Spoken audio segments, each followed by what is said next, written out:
My classmates bullied me for years. 10 years later, I controlled their future. Part 1, the boy everyone laughed at. The first time they humiliated me, I was 14.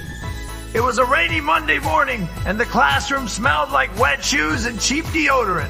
Everyone was loud, throwing paper balls and shouting across the room like usual. I walked in quietly, hoping to reach my seat before anyone noticed me, but that never worked. "Hey, look," someone shouted from the back. "It's Calculator Boy." The room erupted in laughter. That nickname had followed me since freshman year. My real name is Ethan Cole, but no one called me that. To them, I was the skinny kid who always sat in the corner solving math problems while everyone else talked about parties, sports, and popularity. And in a school like Ridgewood High, being quiet was the same as being weak. The leader of the group stood up from his chair. Jason Mercer, tall, confident, captain of the football team. The kind of guy teachers praise, and students admire. But behind that smile was someone who enjoyed making people feel small. He walked toward my desk slowly. "Hey, Ethan," he said, placing his hand on my shoulder. His friends gathered behind him like a pack of wolves. "You bring your little calculator today." More laughter. "I don't need one," I said quietly. Jason smirked. "Oh, right, you're the genius." Then he grabbed my backpack. Before I could react, he flipped it upside down. Books crashed onto the floor. My notebook slid across the classroom tiles. A few pages tore as someone stepped on them. The entire class watched. No one said anything. No one helped. Jason crouched down and picked up my math notebook. He flipped through it slowly. "What even is this stuff?" he asked. "Alien language?" His friend Mark laughed, probably plotting world domination. Jason suddenly ripped a page out. Then another. "Let's test something," he said.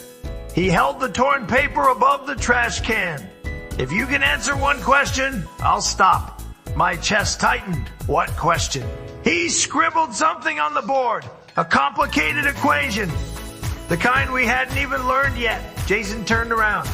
10 seconds! The class went silent. My brain started calculating instantly. I knew the answer.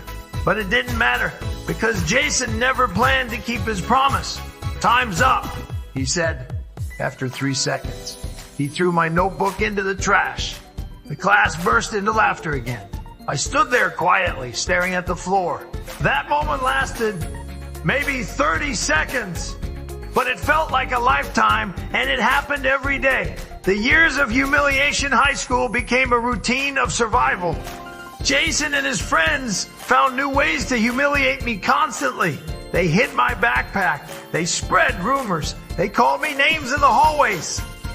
They even posted a picture of me online with the caption, "Future basement, millionaire." The joke spread across the entire school. Teachers saw it. Students shared it. No one stopped it. But the worst moment happened during senior year. The day that changed everything. The science fair, every senior had to present a project. Most students built simple displays or copied something from the internet. But I built something different. For 6 months, I worked on an AI prediction model, a system that analyzed data patterns to forecast market trends. I stayed up countless nights coding it. Not because I wanted recognition, but because building things was the only place I felt safe. The day of the presentation, I set up my laptop in the school auditorium. Students walked around looking at projects. Teachers asked questions.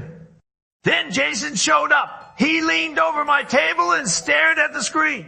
"What is this?" "A prediction model," I said. He laughed. "You expect people to believe you built this?" His friend Mark leaned closer. "Looks like hacker stuff." Jason suddenly grabbed the power cable. Before I could react, he pulled it out. My system shut down instantly. Months of work disappeared from the screen. Jason raised his hands dramatically. "Oh no! Did I break your robot?" His friends roared with laughter. My chest burned. For the first time in years, I looked him directly in the eyes. "You think you're funny?" I said quietly. Jason smirked. "I think you think you're pathetic." The words hung in the air. Then he leaned closer. "You know something, Ethan? In 10 years, people like me run the world. And people like you." He smiled coldly. Work for us. The group walked away laughing.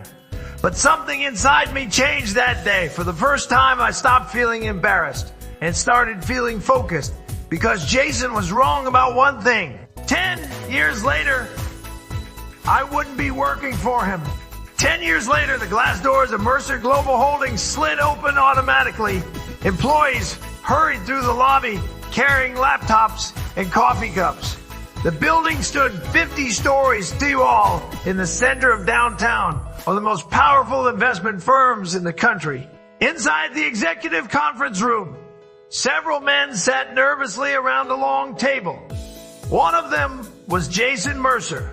He looked older now. The confidence was still there, but there was something else too. Stress, because the company wasn't doing well. Bad investments, falling stock prices, a looming financial crisis. Jason checked his watch impatiently. "Where is the investor?" he asked. His assistant replied quietly. "He's arriving now." Jason sighed. "This deal better work. Otherwise, we're finished." The conference room door opened. Everyone turned. A man in a tailored black suit walked in calmly. He placed a folder on the table. Then he looked up. Jason's face froze. The room went silent because standing in front of him was the boy he used to bully. "Good morning," I said calmly. "My name is Ethan Cole, and as of today, I'm the majority investor in this company." Jason stared at me in disbelief. My smile was small, but inside my mind one sentence echoed clearly. 10 years ago, you said people like me would work for you. I pulled out a chair and sat down. Then I opened the folder slowly. "Let's talk about your future." The conference room was silent. Jason Mercer stared at me like he had just seen a ghost. For a moment, the confident football captain from high school was gone. In his place was a nervous executive, trying to understand how the quiet kid he used to bully had suddenly become the man controlling his company. Jason leaned back in his chair slowly. "Ethan Cole," he said. I nodded calmly. "Yes." A few executives around the table exchanged confused glances. One of them whispered, "You two know each other." Jason forced a laugh. "High school," he said quickly. "We went to school together." I watched him carefully. Even after 10 years, some habits never change. He was already trying to control the narrative, trying to make it seem harmless, like the past had been nothing. But the past was exactly why I was here. The investor they needed, the chief financial officer, cleared his throat nervously. "Well, Mr. Cole, we're very grateful for your interest in Mercer Global. As you know, the company has been going through temporary financial instability," I finished calmly. The room fell quiet again. I slid the folder across the table. Inside were charts, reports, and acquisition documents. Jason opened it slowly. His face tightened because everything inside that folder was real. Over the past 3 months, my firm had quietly purchased 51% of Mercer Global shares. Majority ownership. Control. Jason looked back up at me. "You bought my company." "Not entirely," I said calmly. "Technically, I bought your future." A few executives shifted uncomfortably. Jason's jaw tightened. "What do you want?" There was the question, not how I did it, not why, but what I wanted. Because Jason knew something was wrong. People don't just spend hundreds of millions of dollars without a reason. And Leon back in my chair, reason. "For now," I said, "I want to observe." The CFO looked relieved. Jason didn't, because he knew something about me that the others didn't. I was patient, very patient. 10 years earlier, after graduation, I disappeared from Ridgewood. No farewell parties, no reunions, no social media posts. While my classmates celebrated freedom, I moved into a tiny apartment near a state university. During the day, I studied data science, finance, and artificial intelligence. I wasn't trying to become rich. I was trying to become untouchable because I learned something during those years of bullying. Strength isn't loud. Real power is quiet, and it grows slowly. The algorithm during my second year of college, I returned to the project Jason destroyed. during the science fair. The prediction model, but this time I made it better, much better. Instead of simple market predictions, I trained the system to analyze massive financial patterns, stocks, investments, corporate debt. It didn't just predict trends. It found opportunities no human analyst could see. For months, I tested it. At first, with small investments, then larger ones. The results were unbelievable. The system predicted market movements with frightening accuracy. Within 3 years, my small savings turned into millions. Within 5 years, millions became tens of millions. By year 8, I wasn't just an investor anymore. I had founded Cole Strategic Capital, one of the fastest growing private investment firms in the tech sector. But money was never the goal. Money was just a tool. Because one day, something interesting appeared in the algorithm's reports. A company with falling valuation, bad investments, leadership problems, and an opportunity to acquire majority control quietly.